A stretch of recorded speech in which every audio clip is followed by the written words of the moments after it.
These are the 10 planks of the Communist Manifesto. There are 10 general tenets. It's 10 general tenets. And the implementations of each of these planks in the United States today, and they're all implemented. We are basically living in a communist country already. It's not coming, it's already here. And we've been living in one. The abolition of private property in land. The application of all rents of land to public purpose. This is the property tax and eminent domain. Okay, if you have to pay a tax on so-called property, I have news for you. You don't own the property. Someone else owns it as a feudal lord, and they are renting you the usage of the land through the property tax. And if you don't believe that, you're incorrect.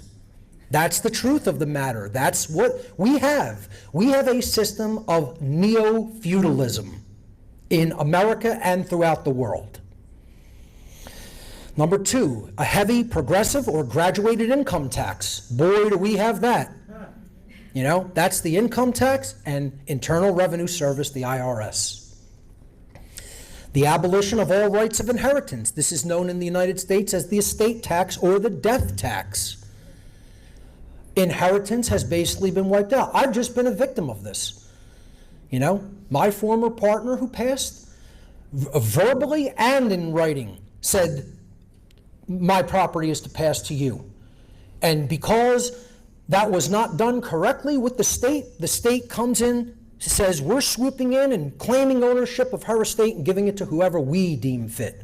Forget what she wanted. You know, that's what we have. Confiscation, number 4, plank of the Communist Manifesto. Confiscation of property of all immigrants and rebels. And this is government seizures of property, IRS property confiscation, and the 1997 crime bill. Number 5, the centralization of credit in the hands of the state by means of a central bank with an exclusive monopoly. That is the Federal Reserve System, which all of our money operates according to. So all implemented forms of the communist planks of the Communist Manifesto.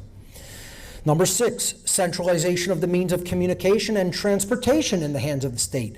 These manifest through the Department of Transportation, the FAA, and the FCC.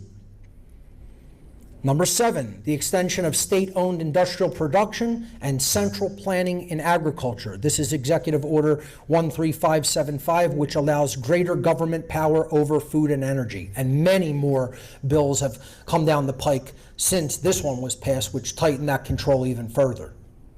Number 8, the enforcement of universal obligation of all to work. Okay, as we're going to talk about in communist countries, the penalties for not working.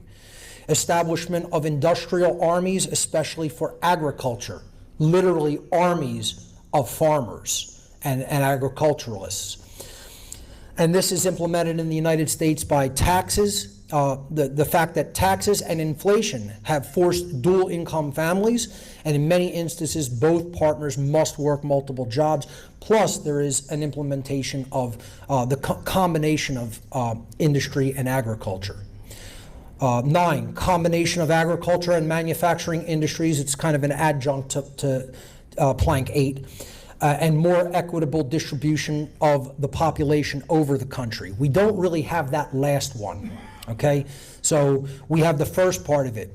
This is a questionable implementation in the United States, and there may be a revised plan to implement that, but we do have combination of agriculture and manufacturing through robotics, AI, and coming 15-minute cities, which they want to implement as part of Agenda 2030 and the Great Reset. And number 10, the provision of free universal education or public schooling and the abolition of child factory labor. Obviously, the child factory labor is actually one of the good planks of the manifesto, because we shouldn't be forcing children to work in factories. However, the first one, provision of free universal education, leads to the Department of Education, the public school system, and the outcome-based educational model that we're going to talk about, that is an indoctrination camp for young people in this country and many others. Every plank of the Communist Manifesto has been implemented in the United States in some form or fashion. We are not heading toward a communist government and society. We're already living in one.